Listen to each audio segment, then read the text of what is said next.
Kicked out at 18, my sister and I bought an abandoned police station for $5. What it became saved us. If you've ever felt like the world has given up on you, or if you're just looking for a story about second chances, I hope you'll stick around.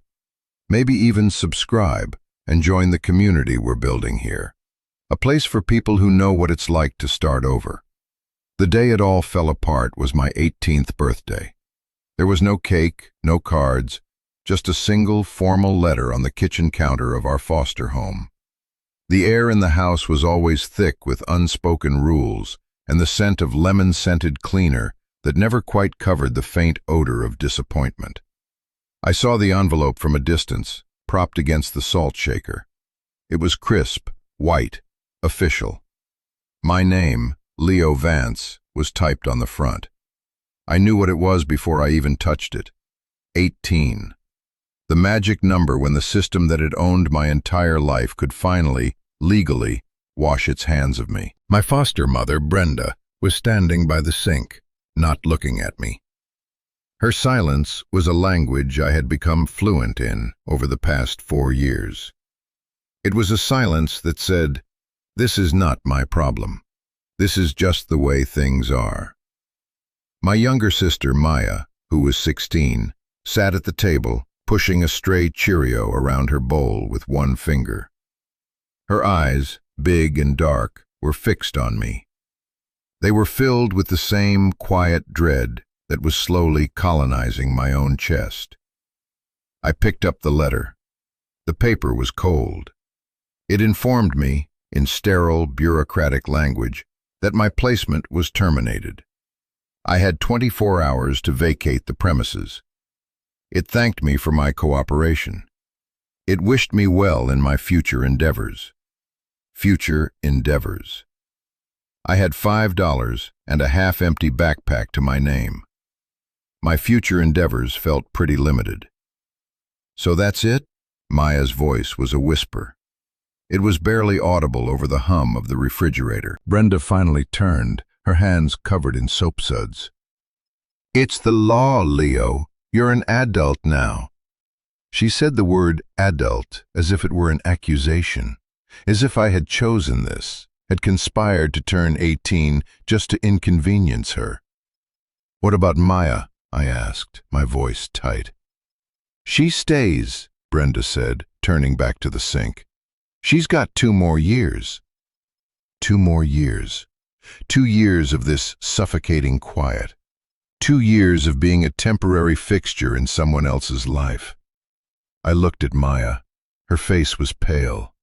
The thought of leaving her here, alone, was like a physical weight pressing down on my lungs. I couldn't breathe. We had been together through 3 different foster homes since our grandmother died. We were all we had. "She comes with me," I said. It wasn't a question. Brenda laughed, a short, sharp sound like a rake scraping over gravel. "Don't be ridiculous. You can't take her. You have nowhere to go. You're a kid yourself." "I'm an adult," I shot back, throwing her own word at her. "The letter says so." A flicker of something, annoyance, maybe even pity, crossed her face. "Leo, be sensible. Where would you go? What would you do? She's better off here. She's safe here." Safe. The word hung in the air, hollow and false. Maya wasn't safe here. She was just contained. Her spirit was being slowly bleached out by the institutional beige of this house. No, I couldn't leave her. I wouldn't. That evening, as I packed my few belongings into my worn backpack, a couple of faded t-shirts, a dog-eared paperback, a photo of our grandmother, another letter arrived. This one was different.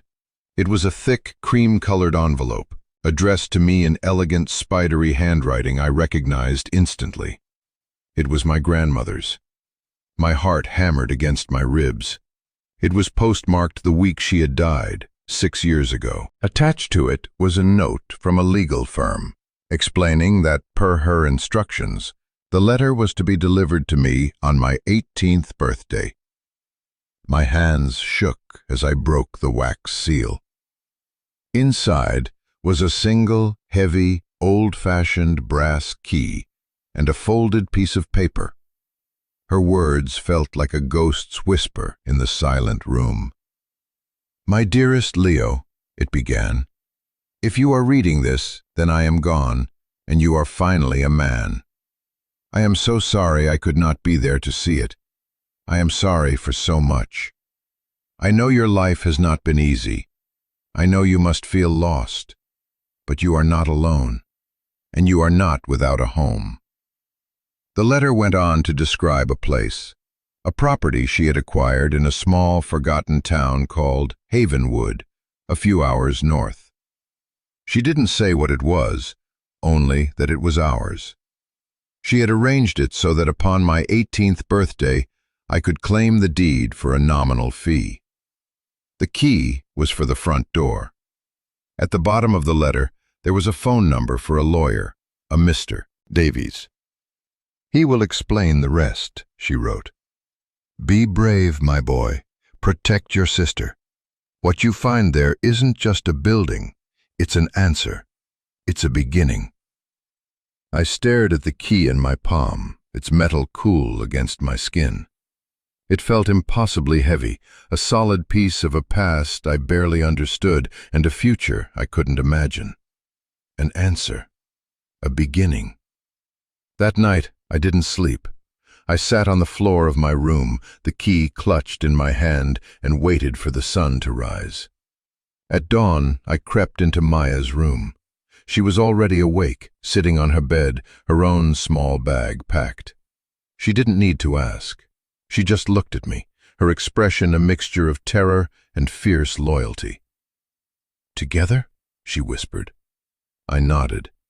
"Together." We slipped out of the house before Brenda was awake, the front door clicking softly shut behind us. The morning air was cold and sharp. We stood on the sidewalk, two kids with two backpacks and a single mysterious key, the rising sun casting our long shadows behind us.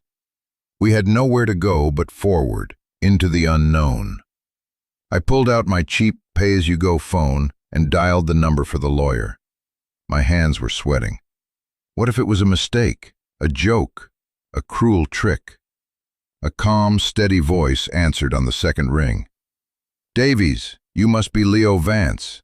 I've been expecting your call." The relief was so profound, it almost buckled my knees. Mr. Davies was a man of few words, his voice pragmatic and dry. He confirmed everything in my grandmother's letter. The property was a building in Havenwood. The deed was being held at the county clerk's office. Due to a complex legal arrangement my grandmother had established involving a trust and a municipal surplus auction, I had a one-time option to purchase it for the filing fee, $5. $5, I repeated, sure I had misheard him. "That's correct," he said, his tone unwavering. "Your grandmother was a very resourceful woman. However, there is a stipulation. The option expires 72 hours from midnight on your 18th birthday. You must appear in person to sign the papers and pay the fee." 72 hours. My eyes went to the cheap digital watch on my wrist. We had already lost nearly 8 of them. "What is it?" I asked, my voice tight. "What kind of building?" There was a pause on the other end of the line. I could hear the faint rustle of papers. "It's the old Havenwood police station," he said, as if he were telling me the time. "It was decommissioned over a decade ago." I was speechless. A police station? What on earth would my grandmother, a quiet woman who baked bread and grew roses, want with an abandoned police station? "Why?" I managed to stammer out. "She never explained her motives to me, son," Mr. Davies said, his voice softened slightly. "She only ever said it was a place of last resort. A fortress, she called it, for you and your sister." A fortress. The word echoed in my mind, layered with a meaning I couldn't yet grasp. He gave me the address of the county clerk's office and the bus schedule. The next bus to Havenwood left in an hour. It was a 5-hour journey. We would get there with just a day to spare. "Leo," he said just before he hung up, "be careful. Your grandmother was a private person. She made enemies. Claiming this property might stir things up." Stir things up. Another cryptic warning. But we had no other choice. It was this or the streets.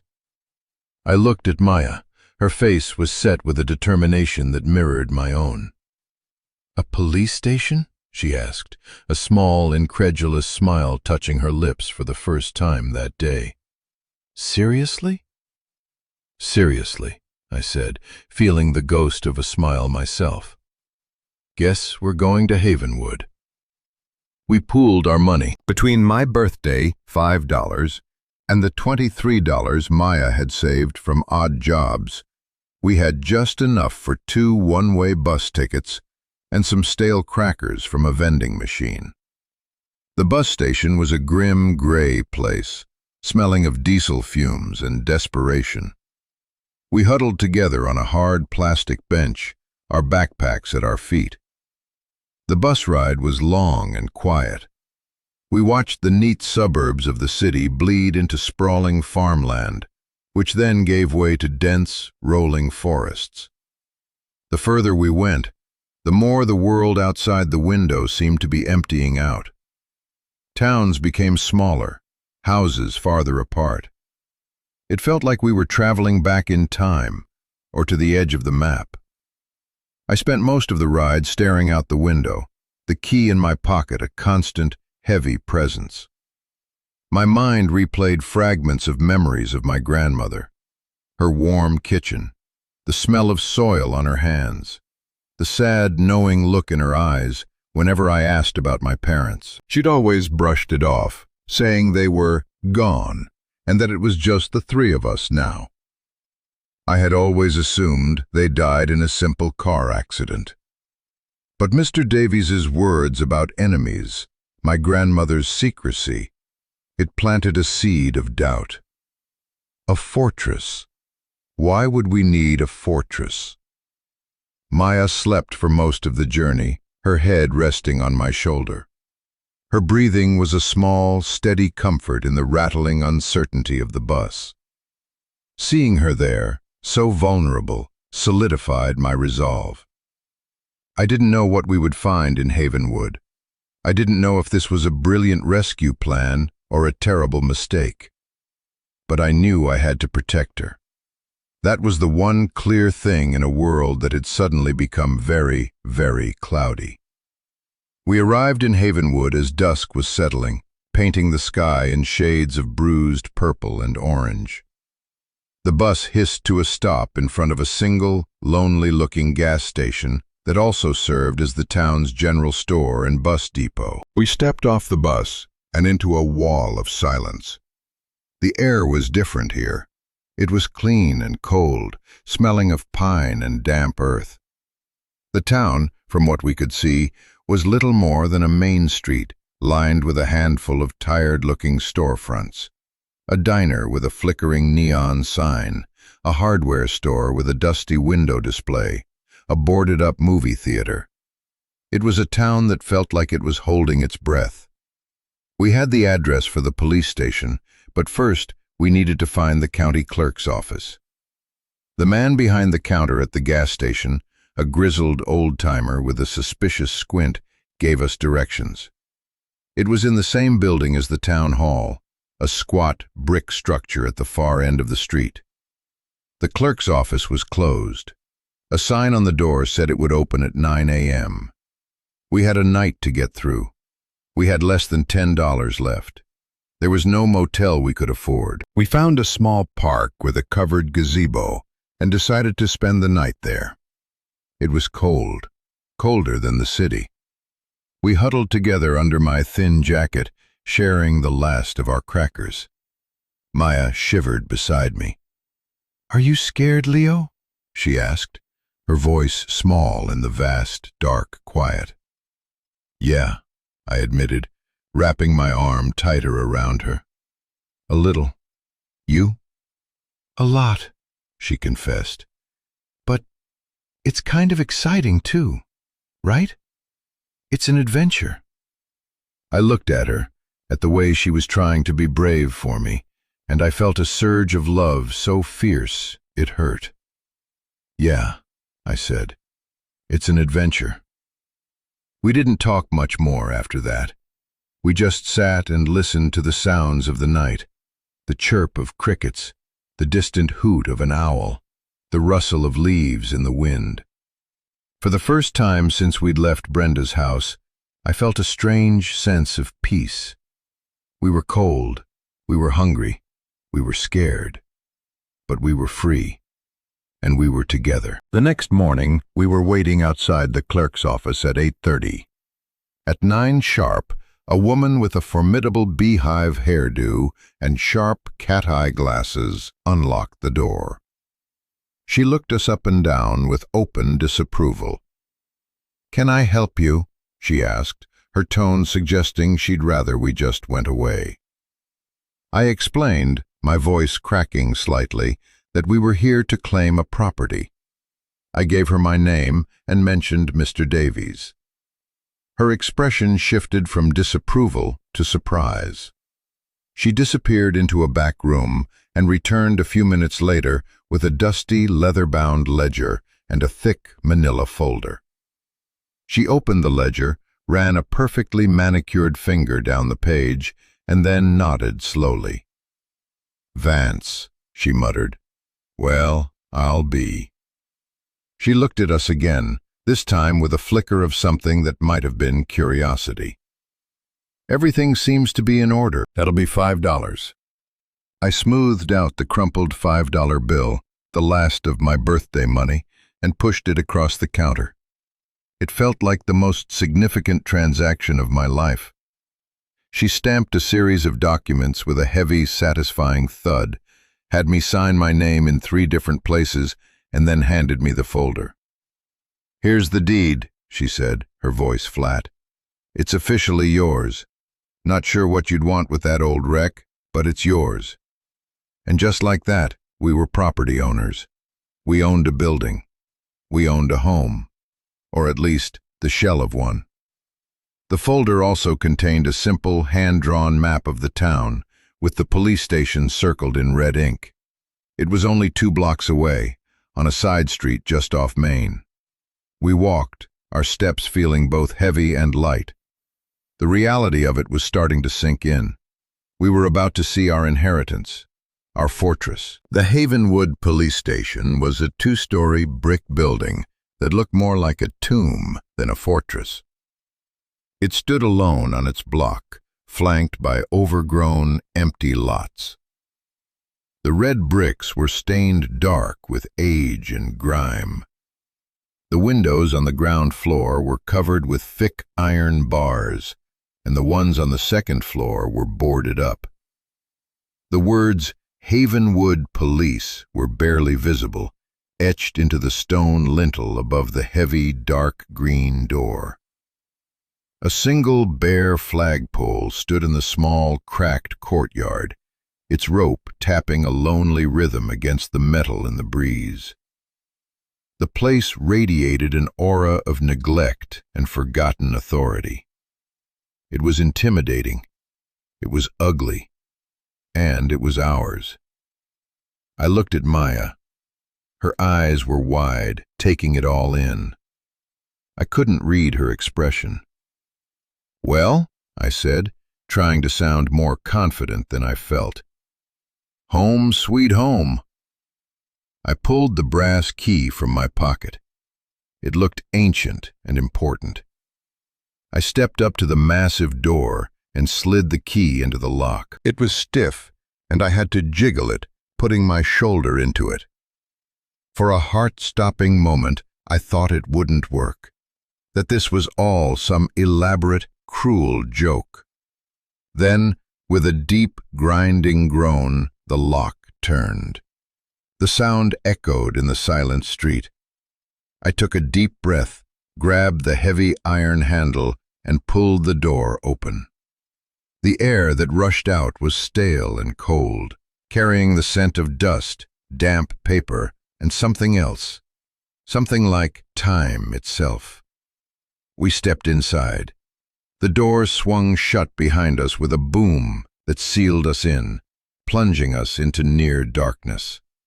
A few weak beams of light filtered through the grimy, barred windows of what must have been the front lobby, illuminating a galaxy of dust motes dancing in the air.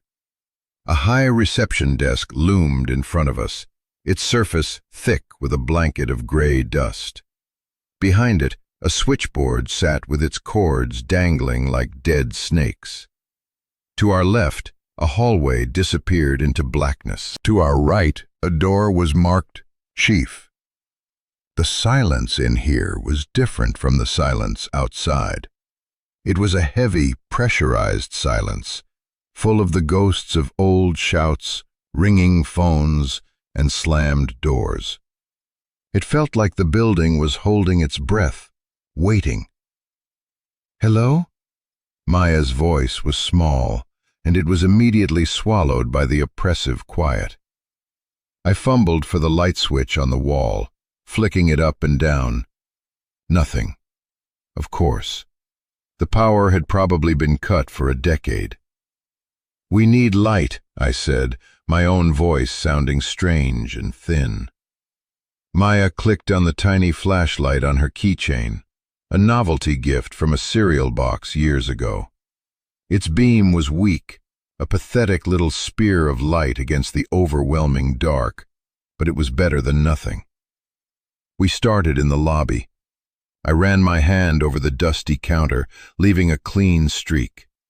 Underneath, the wood was solid oak. This place was built to last. We moved cautiously down the hallway, the little flashlight beam bobbing ahead of us. Doors branched off on either side. We peeked into them one by one. An evidence room, its shelves empty except for a few scattered yellowed tags. An interrogation room, containing nothing but a single heavy metal table and 2 chairs bolted to the floor. The air in that room was particularly cold. I could almost feel the fear and desperation that had soaked into the walls. At the end of the hall, we found them. The holding cells. There were 3 of them, their barred doors standing slightly ajar. I pushed one open. It creaked loudly. Inside, a narrow metal slab was bolted to the wall. A bed. A toilet and sink unit were fused together in the corner. I stepped inside and pulled the heavy door. It swung shut with a terrifying clang, and for a second, I felt a wave of claustrophobia so intense I had to shove it back open, gasping. Maya stood in the hallway, her arms wrapped around herself. "I don't like this part," she said quietly. "Me neither," I agreed. "Let's go upstairs." The stairs were at the back of the building. As we climbed, our footsteps echoed unnervingly. The second floor was different. It felt less oppressive. The light was better up here, filtering through the cracks in the boards over the windows. There were offices, a break room with a rusty old coffee pot still sitting on a counter, and a locker room. It was all just as dusty and neglected as downstairs, but it felt more human. In one of the offices, a calendar was still hanging on the wall, frozen on October, a decade ago. It felt like we had walked into a time capsule, a place where the world had just stopped one day and never started again. We saved the chief's office for last. It was the one room on the ground floor we hadn't entered yet. The door was closed, the name T. Henderson still visible on a tarnished brass plate. I turned the knob and pushed it open. This room was larger than the others, with a big, imposing wooden desk and a wall of built-in bookshelves. A film of dust covered everything, but it was clear this had once been the nerve center of the building. The desk was empty, its drawers pulled open and left that way. The bookshelves were bare. It looked like it had been cleared out in a hurry. I walked around the desk, running my fingers over the scarred wood. And that's when I saw it. Tucked away in the knee-hole of the desk, almost completely hidden in the shadows, was a small, gray metal box.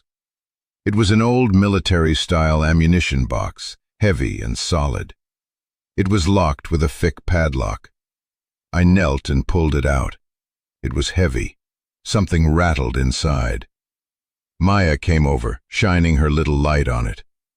"What is it?" "I don't know," I said, my heart starting to pound again. I shook it. The rattling was soft, muffled. It sounded like papers, and something heavier. My grandmother's letter echoed in my head. What you find there isn't just a building, it's an answer. I felt a sudden, certain conviction. The answer was in this box. We had to get it open. We took the box to the hardware store on Main Street. The same old man who had given us directions was behind the counter. He eyed the box, then us. "What you got there?" he asked, his voice a low grumble. "It's locked," I said. "We need to open it. We need bolt cutters." He grunted. "That's a military-grade lock. You kids in some kind of trouble?" "No, sir," Maya said, her voice sweet and earnest. "It's ours. It was left to us. We just don't have the key." The old man stared at us for a long moment, his gaze sharp and assessing. I think he saw the desperation and the exhaustion in our faces. He must have seen that we weren't troublemakers. We were just two tired kids at the end of their rope. He sighed, a long, weary sound. "All right," he said, reaching under the counter. "Bring it here." He didn't use bolt cutters. He took the box to a workshop in the back and returned a few minutes later with the lock neatly severed. He'd used an angle grinder. He handed the box back to us. "There you go." "How much do we owe you?" I asked, my hand instinctively going to my pocket where our last few dollars were. He waved a dismissive hand. "Forget it. Just don't cause any trouble in my town." We thanked him, our voices thick with relief, and carried the box back to our police station. We sat on the floor of the dusty lobby, the last of the afternoon light slanting through the grimy windows. My hands were trembling as I lifted the lid. The box was filled to the brim. On top was a thick stack of envelopes, tied together with a faded ribbon. They were all addressed to me and Maya, in our grandmother's familiar script. Beneath the letters were several thick bundles of cash, wrapped in old rubber bands. And under the cash, at the very bottom of the box, was a small, leather-bound journal. I picked up the stack of letters. The one on top was dated just a few days after she had been forced to give us up to the foster care system. My hands shook so badly I could barely open it. Maya huddled close, her arm pressed against mine. We read it together, our breath held tight in our chests. "My dearest Leo and Maya," it began. "I am writing this from a place of such sorrow I can barely hold the pen. They took you today. The social worker said it was for the best. She said I was too old, too poor, too sick to care for you properly after your parents were gone. She didn't understand. None of them did. It wasn't about money or my health. It was about him. Him. The word was a drop of poison on the page. Your father was a good man, a journalist.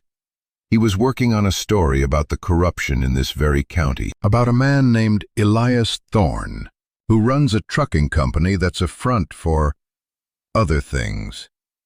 Thorne owns people. He owns the law in these parts. Your father was getting too close. He had proof. The accident that killed him and your mother, it wasn't an accident, my darlings. I know it wasn't. They were murdered." I had to stop reading. The air left my lungs in a rush. I looked at Maya. Her face was ashen, her eyes wide with a horror that mirrored my own. Murdered. The word was a bomb that detonated in the quiet, dusty room, shattering the entire foundation of our lives. The story we had been told, the story we had told ourselves, was a lie. It wasn't a simple, tragic accident. It was something dark, something violent. After a few moments, I forced myself to continue reading. Thorne knew your father had a family, the letter went on.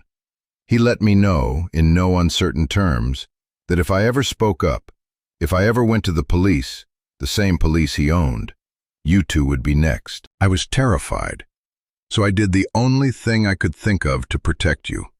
I made myself small. I gave you up.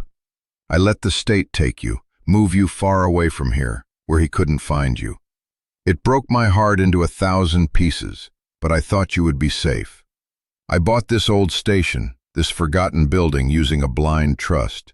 It was my secret, my plan, a place for you to come back to one day, a place built of brick and steel, a fortress where you could be safe if he ever came looking for you again. The money in this box is everything I saved. It's not much, but it's a start. The journal contains everything your father found, all his notes, the proof. I never had the courage to use it, but maybe, when you're old enough, you will. Or maybe you'll just take the money and build a new life somewhere far away. Either choice is yours. Just know that I never ever stopped loving you. I did it all to protect you. Forgive me. I finished the letter and let it fall from my numb fingers. The silence in the room was absolute. Then a sound broke it. A small, choked sob. It was Maya. Tears was streaming down her face, silent and steady. And then I was crying too. Not loud, racking sobs, but a quiet, hot flood of tears for the grandmother we had misunderstood, for the parents we had never known, for the stolen years, for the terrible, heavy truth that had just been dropped into our laps. We sat there on the floor of our broken-down police station, holding each other, and we cried. We cried for the lie we had lived, and for the truth that was almost too much to bear. It felt like hours passed. The last of the light faded from the windows, plunging the room into the deep, velvet blackness of a country night. We didn't move. We just sat in the dark, the weight of our grandmother's story settling over us. The box sat between us, a Pandora's box of secrets and choices. The money was there, enough to disappear, enough to buy 2 bus tickets to anywhere, to start over, to leave Havenwood and its dark past behind us forever. It was the sensible choice, the safe choice. Elias Thorne. The name felt like a curse. He was still out there, the man who had murdered our parents and haunted our grandmother's life. Mr. Davies' warning came back to me. Claiming this property might stir things up. We had just announced our return to the one place we were never supposed to come back to. We had just lit a beacon. "What do we do, Leo?" Maya's voice was a raw whisper in the dark. I didn't have an answer.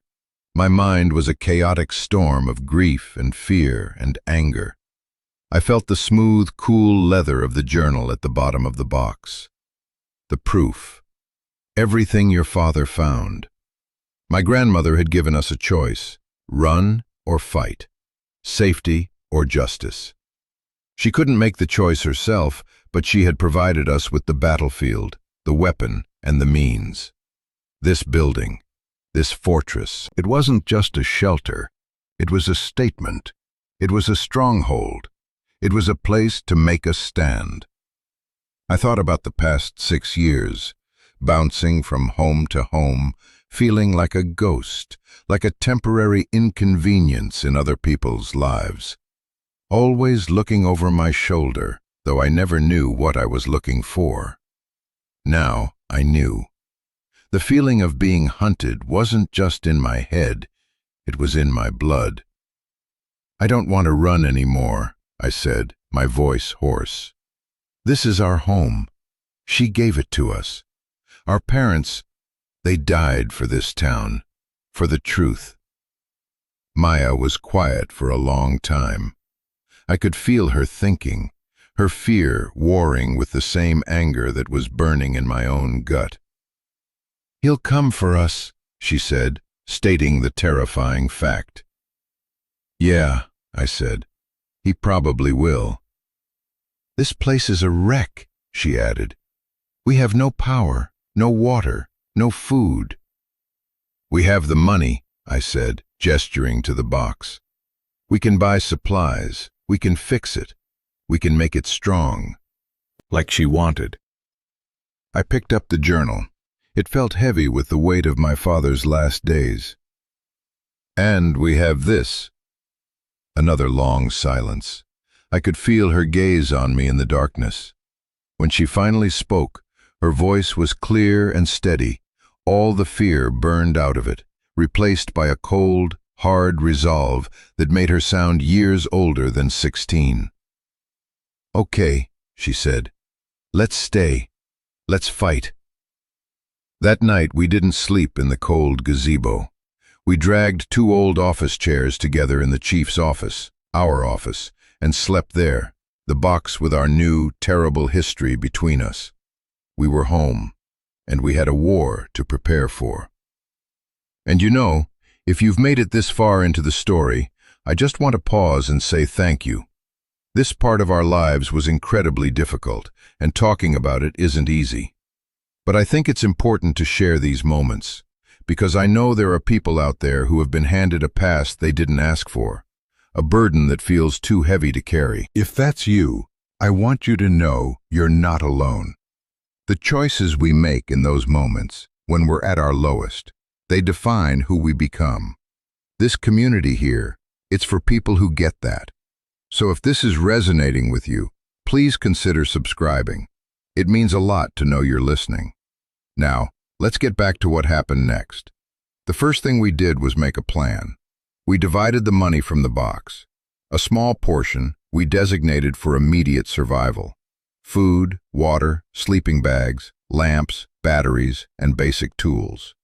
The rest, the vast majority of it, we rewrapped and hid, deep in the building's old boiler room, behind a loose brick in the wall. My grandmother's warning was clear. That money was both a lifeline and a liability. We would only touch it in the most extreme emergency.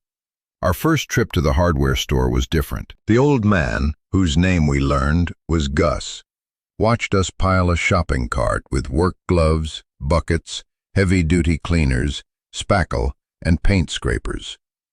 He didn't ask any questions this time. He just tallied it all up. "Fixing the place up?" he asked, his voice neutral. "We're trying," I said.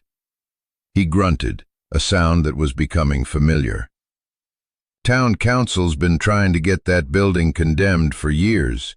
Some development company from the city wants the land, offering good money." He eyed me. "They'll probably come knocking on your door soon enough." Another piece of the puzzle. Elias Thorne, a development company. It wasn't hard to connect the dots. Thorne didn't just want us gone. He wanted the land our fortress was sitting on. The first week was brutal. We worked from sunrise to sunset. We filled dozens of garbage bags with old, rotting papers, broken furniture, and layers of filth. We scrubbed floors until our hands were raw.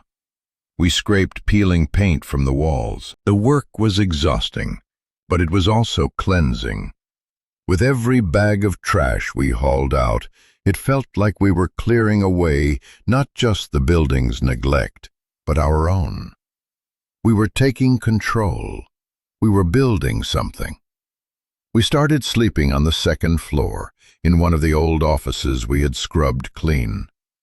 We laid out our sleeping bags on the floor, and at night we would read our father's journal by lamplight. It was dense and difficult, filled with names, dates, and shipping manifests. It detailed a massive smuggling operation using Thorne's trucking company to move illegal goods.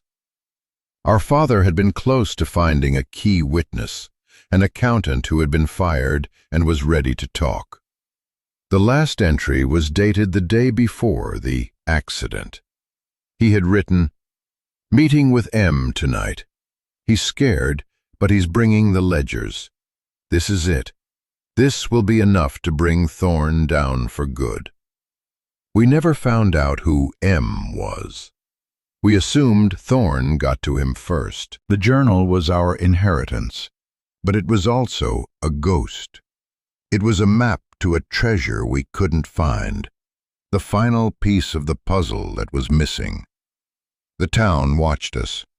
We could feel their eyes on us when we went to the diner for a cheap meal or to the gas station store for supplies.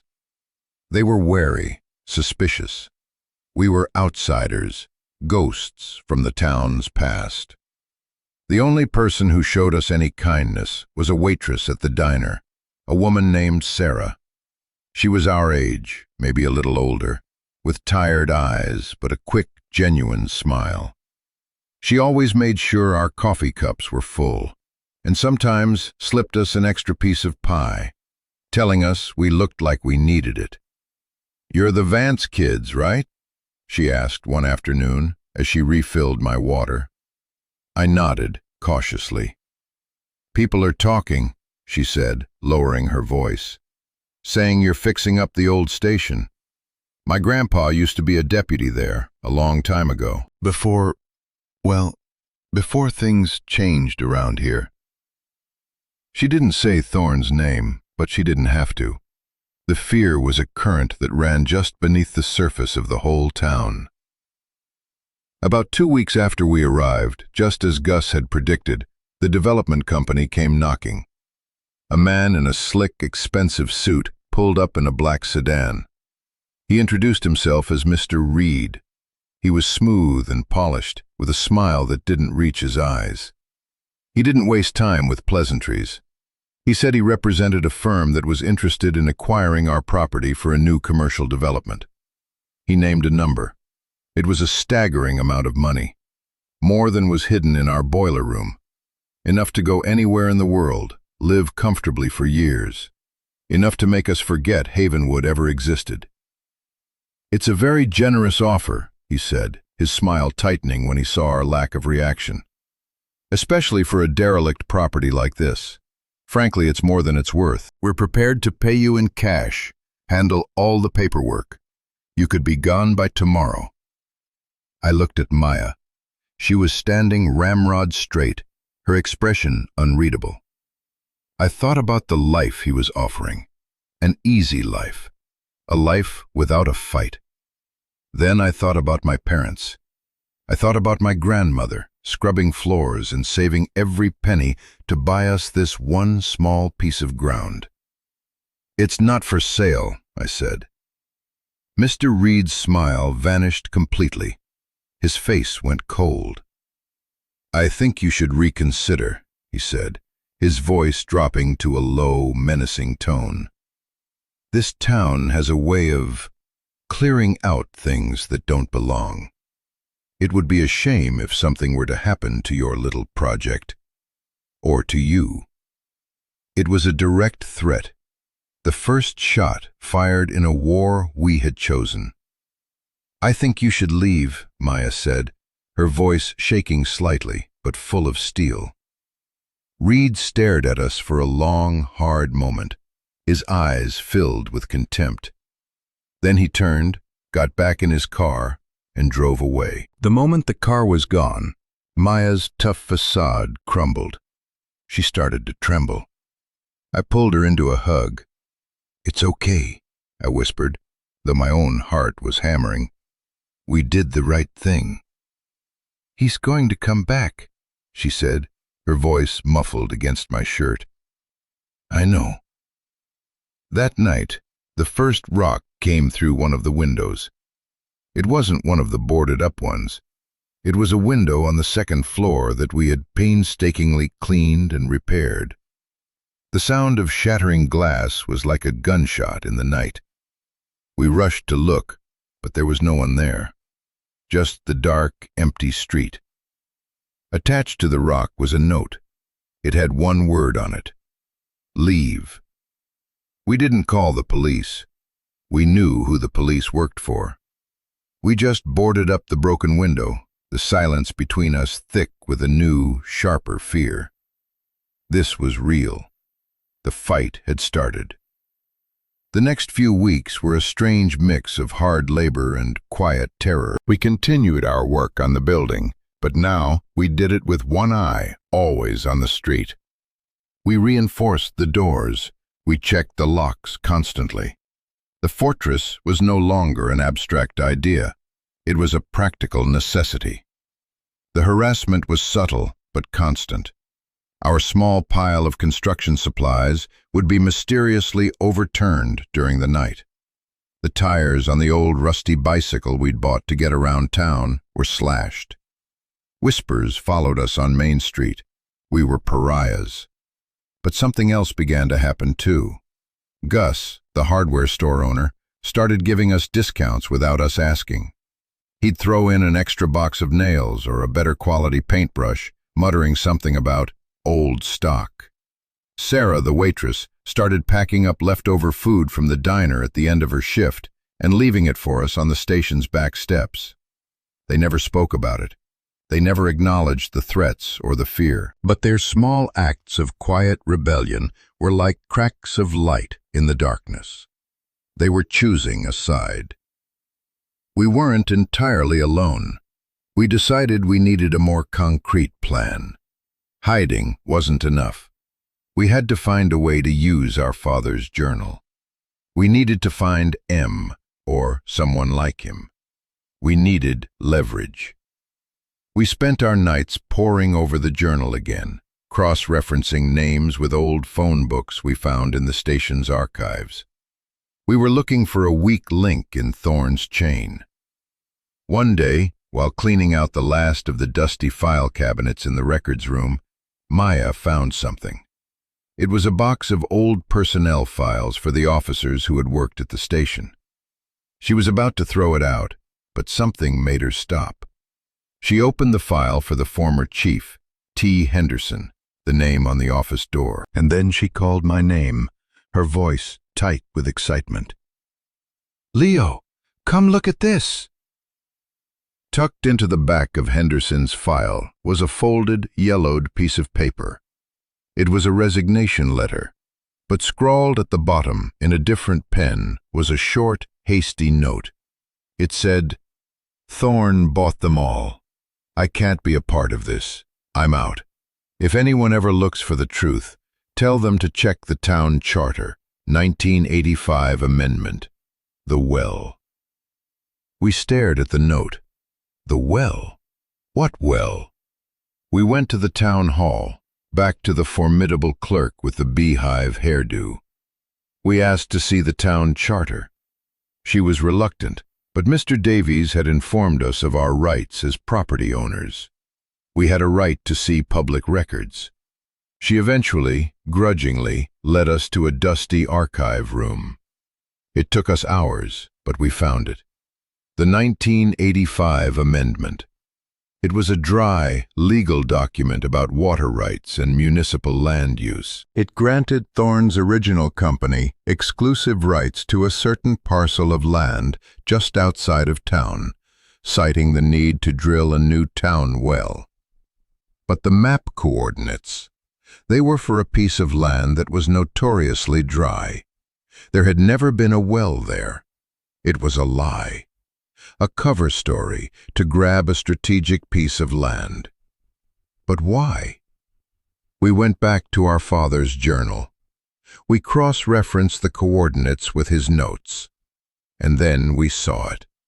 A brief entry. Rumors of a drop point for shipments off old Route 7.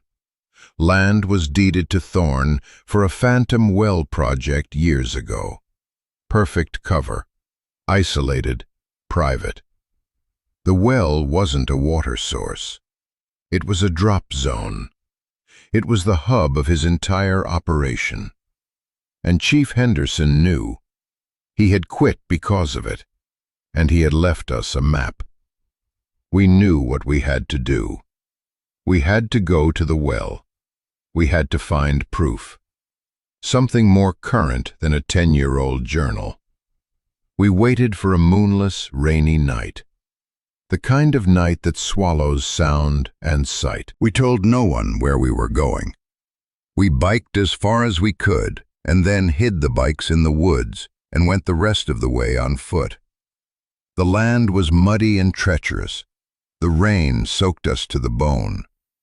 We found the spot using a compass and the map from the archives.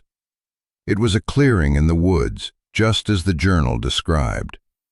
In the center was a small concrete structure that looked like the top of a wellhead, complete with a rusty old hand crank. It was a perfect prop. It looked completely abandoned. But as we got closer, we saw fresh tire tracks in the mud. And then we heard voices. Two men, their figures dark shapes in the gloom, were unloading heavy-looking crates from a truck into the well, which was clearly a hidden entrance to some kind of underground bunker. We hid behind a thicket of trees, our hearts pounding. I pulled out my phone, the same cheap phone I'd had since my birthday, and I started recording. The quality was terrible. It was dark, it was grainy, but the voices were clear. They were complaining about a new shipment, about the boss being on edge since those damn Vance kids showed up. They were confirming everything. It was the link, the proof that the operation was still active. Suddenly, a dog started barking. They had a guard dog. It had our scent. The men stopped talking. "Who's there?" one of them shouted, pulling a gun. We didn't wait. We turned and ran. We ran blindly through the woods, branches whipping at our faces, the dog barking furiously behind us. We could hear the men shouting, crashing through the undergrowth after us. We were clumsy and terrified. They were on their home turf. They were getting closer. Just when I thought they were going to catch us, a pair of headlights cut through the trees. A beat-up old pickup truck screeched to a halt on the dirt road ahead of us. The driver's side door flew open. "Get in!" a voice yelled. It was Gus. We didn't hesitate. We scrambled into the truck, and he peeled out, spraying mud everywhere. He drove without speaking, his knuckles white on the steering wheel, his eyes fixed on the road. He took a series of winding back roads, making sure we weren't followed, before finally pulling up behind the police station. "What in God's name were you two thinking?" he growled, finally turning to look at us. He wasn't just angry, he was terrified. "We had to get proof," I said, my voice shaking, holding up my phone. Sarah had told him. She had overheard us talking in the diner, planning, and she had gotten worried. She had gone to Gus, and he had followed us. He had saved our lives. I showed him the video. He watched it, his face grim. "This is big," he said quietly. "Bigger than you know. Thorne will kill you for this." "We know," Maya said. "That's why we can't go to the local police." Gus was silent for a long time, staring out at the rain-streaked street. "My brother-in-law," he said finally. "He's a state trooper. Good man. Hates Thorne, but never had enough to make anything stick. This," he tapped the phone, "this might be enough." The next day, Gus made a call. A few hours later, a nondescript sedan with state plates pulled up in front of the station. The man who got out was tall and broad-shouldered, with a calm, steady presence. He was Gus's brother-in-law. We sat in our office, the chief's office, and for the first time we told someone the whole story. We showed him the journal. We showed him the video. He listened without interruption, his expression unreadable. When we were finished, he just nodded slowly. My father tried to do this 10 years ago, I said, my voice thick. He died for it. The trooper looked at me, his eyes full of a deep, weary sadness. I know, he said. I was a rookie back then. We all knew something was wrong with that accident report, but we couldn't prove it. Thorne owned the whole county. We couldn't get near him. He stood up. You two have more courage than most of the adults in this town, including me. Let me take this. Let me do my job. He took my phone and the journal. He promised he would be in touch. And then he left. The waiting was the hardest part. For 3 days, there was nothing. The silence was deafening. The threats stopped. The street outside was quiet. It was the calm before the storm. We didn't know if the trooper had succeeded, or if Thorne had gotten to him too. We just stayed inside our fortress, and we waited. Then, on the 4th morning, the town erupted in a symphony of sirens. Not the local police. These were state police cars, dozens of them, pouring into town. They swarmed Thorne's trucking company. They swarmed the property with the phantom well. We watched from the 2nd-story windows as they led Elias Thorne out of his office in handcuffs. He looked old and small and bewildered. His reign was over. The town slowly came back to life. People started talking again, not in whispers, but in full voices. The fear that had held Havenwood hostage for a generation was finally broken. Our lives didn't magically become perfect. The building was still a wreck. We were still broke. But we were safe, and we had done it. We had finished the story our fathers started. We had honored our grandmother's sacrifice. We had taken back our name. The station wasn't just a building anymore. It was a monument to our family. It was a symbol of hope for the town. And it was our home. We decided to stay in Havenwood. We used the rest of the money our grandmother left us, not to run, but to rebuild. We started with the station. We fixed the windows. We painted the walls. We got the power and water turned back on. We turned the dark, oppressive ground floor into something new. The old lobby became a community space, a place for meetings and art shows. The holding cells, once a place of fear, we transformed into a tiny, free library. We wanted to turn this symbol of corrupt authority into a place for the people.